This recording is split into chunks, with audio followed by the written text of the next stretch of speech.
Hey guys, welcome to Reddit Brew. Today, I will be reading from the r/EntitledPeople subreddit, so let's jump into it. My aunt demands that my grandparents buy her a house. This story begins about 12 years ago. My entitled aunt, EA, got pregnant with her daughter Peach and married her Air Force husband Carl. EA was in college just for the sake of being in college for many years. I believe she went to college for so long because she would rather go to school than get a job. She was in college up until 2 years ago and was there for so long that she accumulated an amount of $100,000 in student debt that she of course expected someone else to pay for. Well, last year, it came out that EA and Carl were getting a divorce. Carl moved out of the house and moved back in with his parents in a different state, while she stayed in the Midwest. Carl has been doing his best to be fair with custody of Peach. He was even giving my grandmother a couple weeks to have her only granddaughter. He was also paying hefty alimony. That was until about 4 months ago when it came out that EA had moved her unemployed boyfriend in. This is where things get worse. She went to court to try and get the alimony resumed and claimed that she hadn't moved her boyfriend in.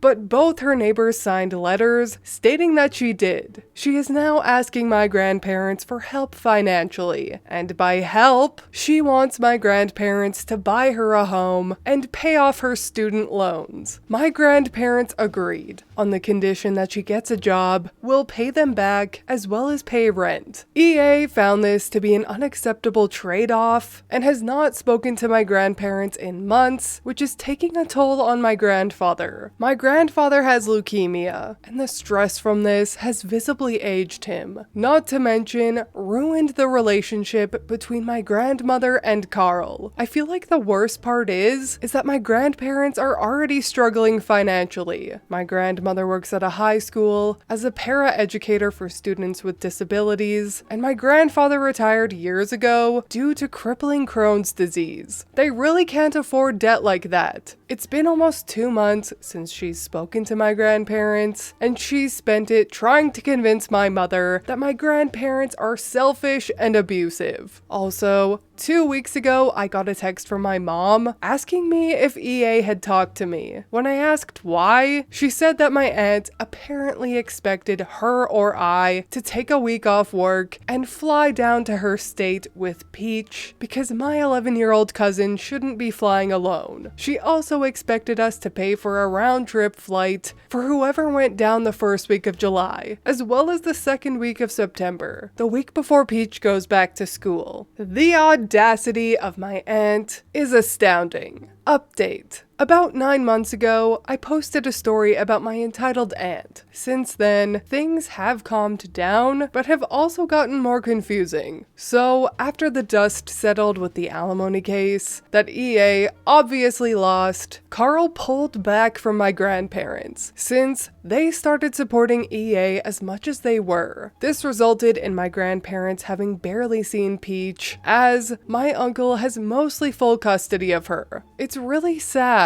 but I completely understand where he's coming from. My grandparents did actually end up paying for EA's home and student loans using all of their retirement savings that they've already been dipping into because of my grandfather's medical expenses. She hasn't spoken to my mom in forever. Here's where it gets sad. Entitled aunt came up to visit her parents 2-ish months ago. I only saw her once, and when I did, she was a shell of herself. She was visibly disheveled, and her usual glow and outgoing personality was gone. She normally was very concerned with her presentation and making sure her hair and eyebrows were done. She normally talked circles around the rest of us, but this time, she said one thing the whole time, and it was a joke about Peach's body. After seeing her, I told my mom about her and she started laughing. I felt awful for EA, so I messaged her and asked her how she was doing. I haven't gotten a response. The only person who still hears from her is her mom. She won't respond to either of her sisters, her nephews, her aunts or uncles, not even her sick dad. I've tried to reach out for all holidays and celebrations with no response. She still has not gotten a job, and neither has her partner. They haven't made a single payment, and anytime Grandma brings it up,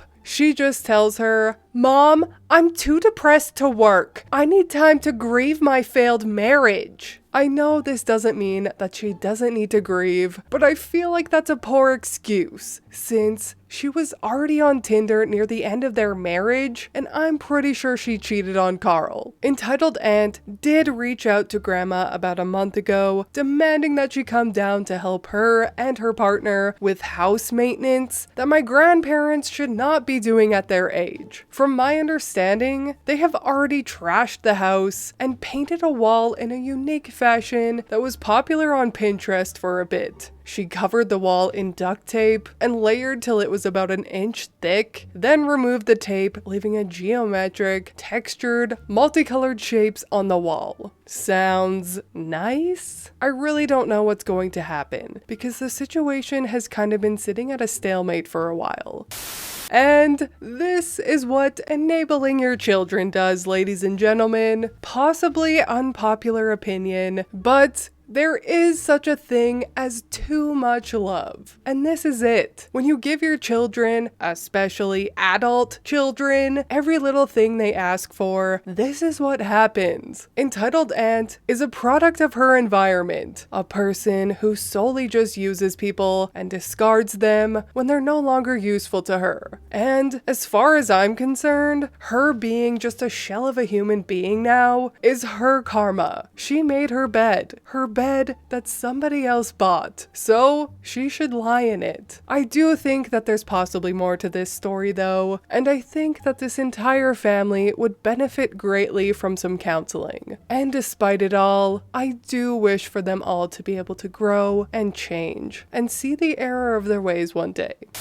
A lady refused to cut my hair based on my appearance. For context, I like to wear my clothes until they're worn out. I have money, but I don't really spend it unless I really want or need to. Money usually goes towards my groceries, bills, etc. My clothes don't look torn apart, but you can tell that they're old. I wear old pants, old shoes, old shirts. All clean, just well worn. I decided to go to a salon for the first time, just out of curiosity. I usually cut my own hair, but I wanted to try something new.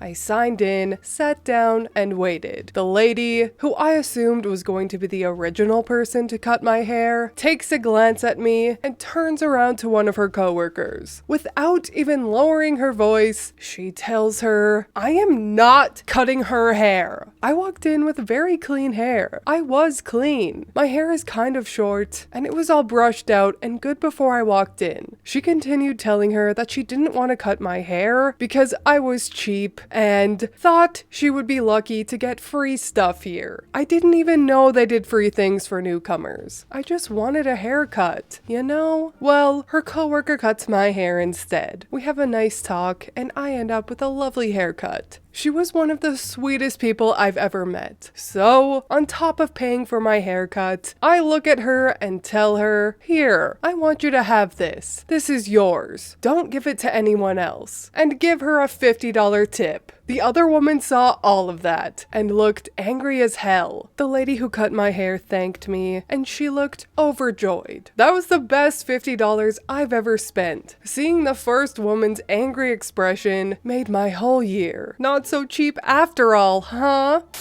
Beautiful. Absolutely beautiful. People that judge others solely on appearance really grind my gears. I totally understand the frustration in someone discrediting you based on how you look, because it happens to me a lot, just in a different way. So I am nearing my 30s, but I am one of those people that looks very young. I also sound quite young. I have literally had the same face for the last 12 years. years. I just changed my driver's license photo from when I was 16 because that's how much I still look the same. And I also like to take care of my skin, so I do not have a single wrinkle yet. So the amount of people that have talked down to me because they think I'm like 17, it's often. And like, even if I was 17, why are you treating teenagers like trash? They're human beings too. In fact, I feel like teens deserve even more humility and respect because they're just confused and trying to find themselves. So like, why are you trying to break their spirit? Don't do that. Anyway, that's my rant. Just treat everybody how you would want to be treated, okay? But anyways, that is all from me today. I hope you enjoyed these 2 entitled people stories. If you did, please leave a like and subscribe. I truly appreciate when you do, and I will see you in the next Reddit story. Bye!